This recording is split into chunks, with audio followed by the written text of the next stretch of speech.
Hey, what is up, my YouTubian subscribers? sECUREij here to do my first ever second opinions video.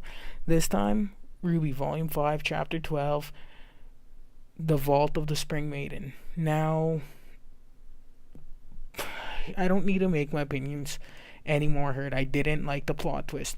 Now, if you haven't watched the episode, I recommend waiting till Tuesday or Friday or Saturday when it comes out on YouTube slash Rooster Teeth's website. So yeah, but if you don't mind being spoiled, continue watching. You might find it enjoyable, and it might set you up for what happens in that volume, in that chapter. So like, comment down below, on with the show, and in particular Amino and of course YouTube. I want you guys both to comment because this chapter nearly broke me. Literally, I was like, my gut reaction was, my first reaction was to drop the show. I wasn't even gonna do a review. I was just gonna be like, you know what, fuck this. I was gonna post on Amino, say, hey, I'm done making reviews. I'm out of the RWBY community, at least for a couple of months, probably till next year, actually, or not next year, but October, November, when it comes out again for Volume 6. But I don't know, I just felt like I let myself ruminate. I watched it twice or three times before I did the review. Then I did the review, because if you couldn't tell, usually I try to get my reviews out within the first hour, because I like to watch it twice. Usually that's about 40 minutes, half an hour to 40 minutes, and then do my review. But this time I watched it like 3 or 4 times, and then I did my review, and it was out about 2 o'clock. Anyway, sorry. And every time I watched it, I just got progressively madder and madder.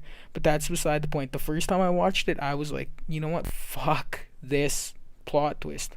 I am fucking done with this series. They've played fast and loose with the power scale. They've played fast and loose with the lore. They've played fast and loose with abilities, skills. They've played fast and loose everywhere. But this is unexcusable. This is a plot twist for plot twist's sake. This isn't good. This isn't a good plot twist. This is them wanting to have some big reveal, when honestly, if they wanted a big reveal, Jean's semblance, they could have made it something. I would have, honestly, I said I didn't want it, but I would have preferred Jean to freak out and go Super Saiyan to this. I would have preferred it, because there was at least some foreshadowing. I know some people argue, well, there was foreshadowing for Raven having the Spring Maiden power. The fact that she always wore the mask, the fact that we've never seen Vernal with the glowy eyes, the fact that this and that. And I'm like, yeah, no, I'm not denying that they foreshadowed it. What I'm denying is they did a good job, because for both those, we have evidence that the Raven's very old, via Crow having gray hair, and the fact that they made a purposeful effort to show her having crow's feet, when they literally made her look older this volume than they have ever. There were contradictory evidence, contradictory foreshadowing thrown in there, and it's shit. Like, it's bad writing. Honestly the worst writing I've seen in RWBY, and RWBY's had some pretty bad writing. Blake's whole story arc, I did a video describing Blake's whole story arc, but Blake's whole story arc is better writing than this. Anyways, why do I feel like she shouldn't have been the Spring Maiden?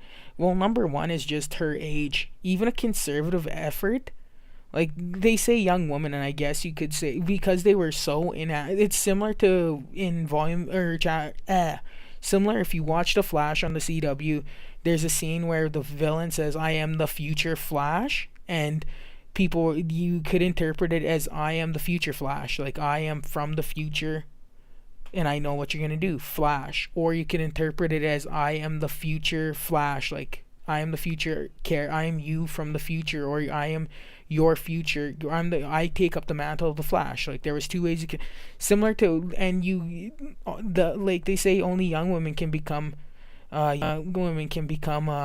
maidens, but, and I guess it's my fault, because I interpreted that to mean like teenagers. Like, you don't call a 30-year-old a young woman. You call her a woman, or a middle-aged woman, or anything really. You just you lose the I assume, yeah, and my fault. I guess my fault because I didn't read the situation properly as like, oh, young and woman, like, because I don't consider 30 to be old, but I don't consider it to be a young woman either. And I know you're like, well, where'd you get those ages from? Well, it's just simple math and simple extrapolation from what we know of the series. We know that Raven graduated from Beacon. That means she didn't have Yang until she was at least 22, and then we know that Yang was 8. So just go up from 22. Added 10 years, 32. Add 8 years, 40. Go back 10 years, 30. It's just simple math, like, and that's assuming that's the best possible. That's the best possible. And I know you can make it. That's the best possible way that she becomes the spring maiden. It is 30. Why? Because like I said, we know for a fact she didn't have Raven Yang until after she left Beacon, and that's very very ambiguous. I mean, I can go to the extreme and say, well, she served under Osmond for a few years. She learned some stuff before leaving him. So I imagine she was at least 26, 27 before she had Yang.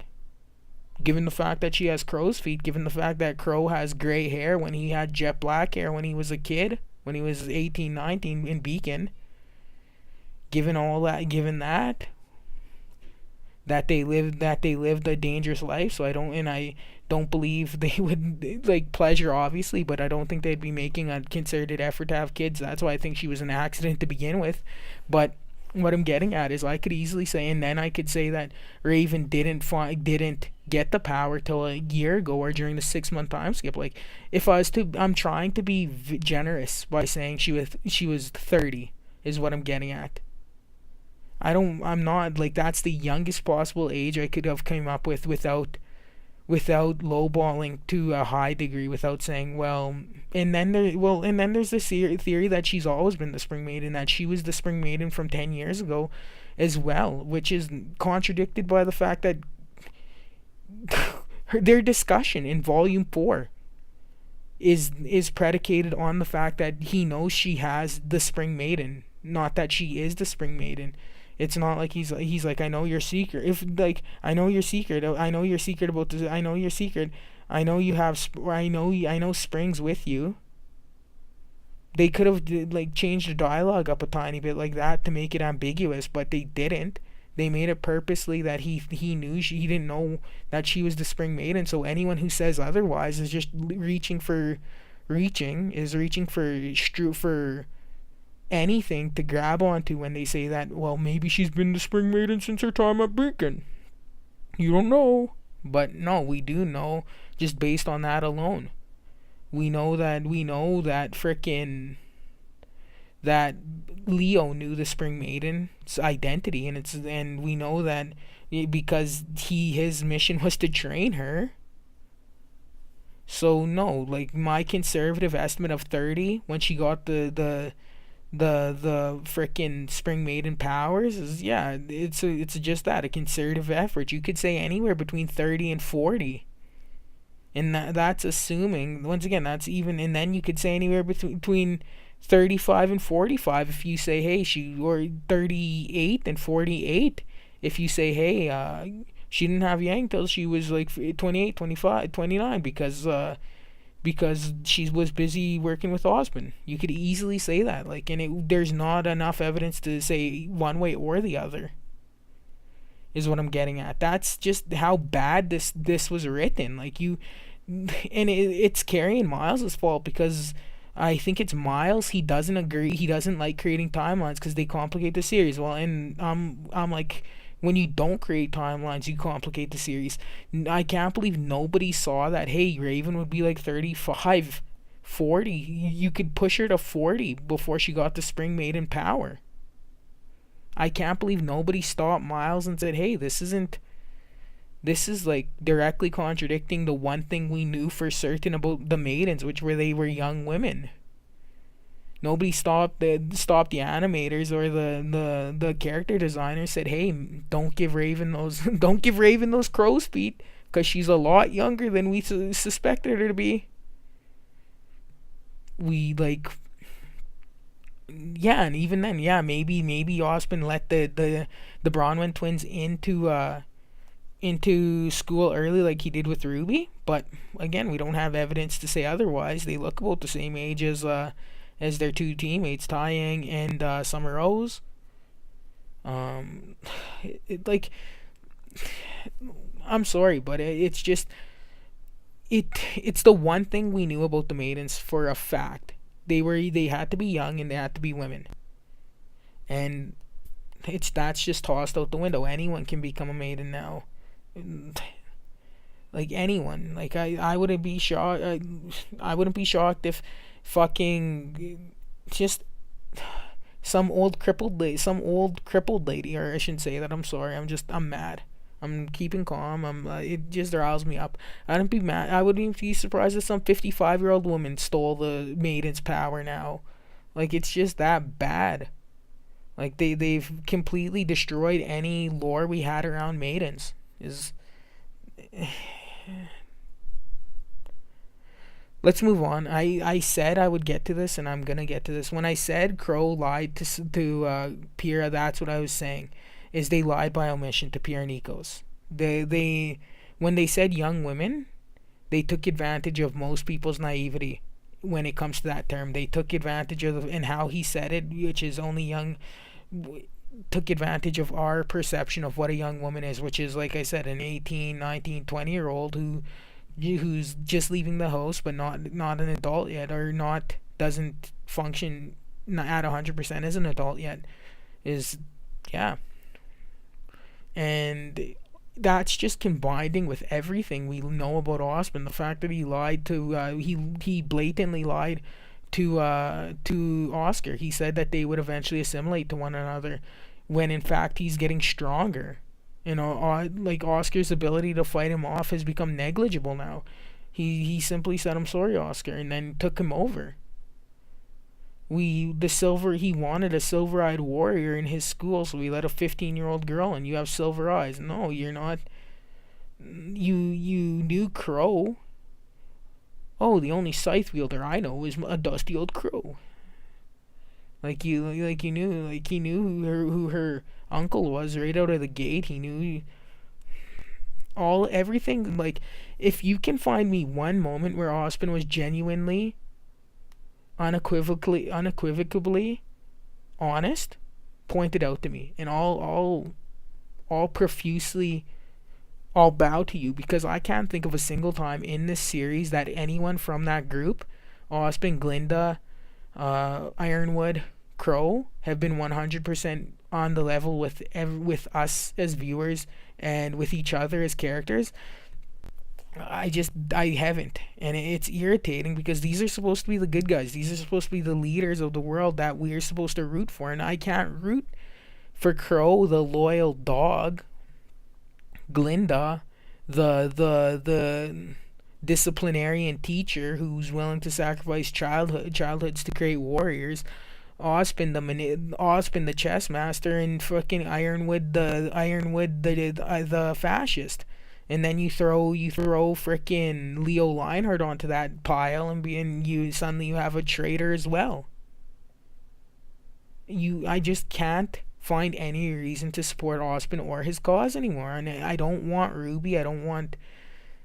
I don't want anyone from our main characters to follow these assholes anymore. And I know we're gonna, because people like Rose Garden, people like Crow, so we're always gonna have to deal with them.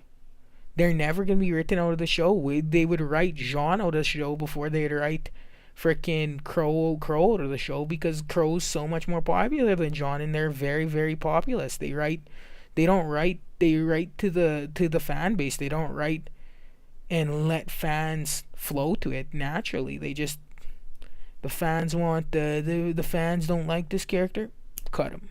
The fans want to see Tyrion again, let's get him in there. Let's get him in there. I wouldn't be surprised if Tyrion shows up out of nowhere in the next couple of chapters. Nobody likes Vernal. Well, fuck it. Raven's the Spring Maiden now. Like they're People like Yang, well, let's make her the de facto muscle of Team RWBY and main fighting force of Team RWBY. We don't. The fans think the fans want to the fans want to see RWBY with special powers. Give her silver eyes. Like the fans want to see Jean's semblance. Well, glowy hands. And I wasn't one of those people who wanted some kind of super fucking semblance, but I would have preferred something more than like that. It doesn't explain him reflecting back Cardin's attack. Like, there's more foreshadowing to say that he would have a Super Saiyan type of semblance than glowy hands. But I'm getting off topic. I'm disappointed. I'm not mad. I'm not sad. I'm just disappointed with this chapter. I think it's weak. I think it paints pretty much every character worse from it. That I think that it's disrespectful to the audience. I think that it's disrespect and we're like abused spouses at this point. They do anything they want with they don't care. They don't we don't because they know we don't care about RWBY. We don't care. We flash over substance, or they plot twist. That doesn't move the plot forward. Like, the people who are saying, "Oh, this is such a good plot," no, it does very little for the plot, other than make Ozpin and company look worse. It does little to move the plot forward. It does little to do anything other than break lore that Carrie and Miles established themselves. It does, like, I'm this is the one time I'm gonna beg you guys to comment, like, subscribe, because I'm this close to dropping RWBY, like very close, and I need somebody to talk to. I need someone to give me some theories, get my theory head going, so that I can kind of accept that Raven's the Spring Maiden. Like, obviously I'm not denying that she's the Spring Maiden, but what I'm getting at is that I just need it, because my biggest fear now is that Raven loses this fight.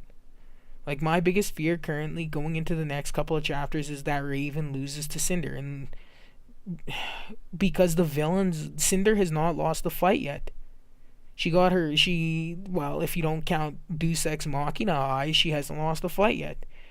And the problem is, Raven is objectively better than Cinder. We established that Crow and Raven are about the same level of speed, strength, durability, and then you throw 10 years maximum. Granted, that's maximum, but that's giving the best. You throw 10 years onto onto the pile of just an already strong warrior with an overpowered power, and you're gonna have a character who shouldn't lose this fight.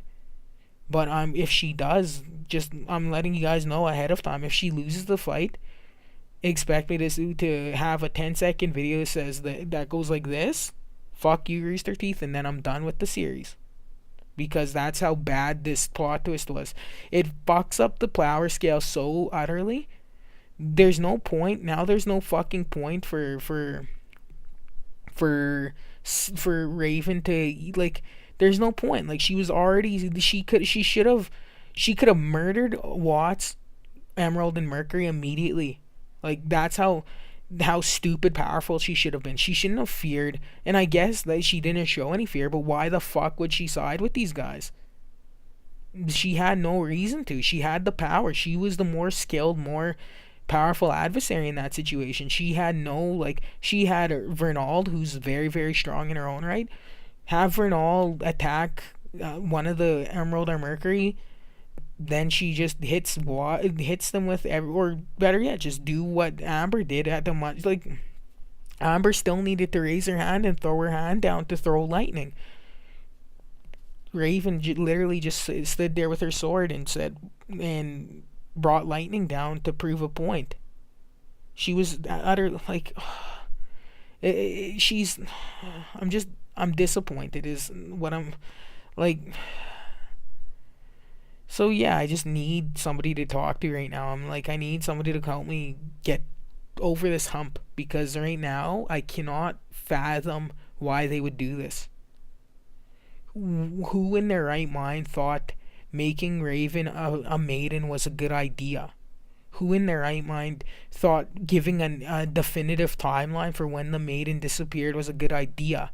Who in their right mind thought giving Raven crow's feet in this volume was a good idea? Who in their right mind thought having Crow's hair go from jet black to gray was a good idea? Who in their right mind thought that them lying to Pyrenicos, one of the most popular characters in the series, bar none, was a good idea? Who in their right mind thought that Ozpin being able to overpower Oscar was a good idea? Who in their, like, so little good in this chapter and so much BS that I'm at a breaking point. Like, these next couple chapters can either make or break how I feel about RWBY. It might go from one of my favorite shows to a dropped show. And seriously, it might like I might like if I watch the next episode and Raven loses the fight, or something, or like if something happens, I can't stand another volume. I can't stand it. Like, this volume started off so strong. I thought the first like 2 or 3 episodes were amazing. Those some of the best RWBY has ever been. And by the end of it, literally the last 8 or 9 chapters have been like varying degrees of okay to bullshit and mediocre. And I'm sorry if you liked it. That's good for you. You can enjoy it. Like, I like it all. Like, I liked it. I thought it was okay. Like, it had flashes of brilliance mixed in there. I'm not saying it was all bullshit, but like the Yang fight, I really enjoyed. I really enjoyed their setup for the rivalry between Vernal and Weiss. I liked just a lot. I liked Watts being pretty much confirmed as a non-combatant. I like Mercury. I always like Mercury. It's always good to see Mercury and Emerald.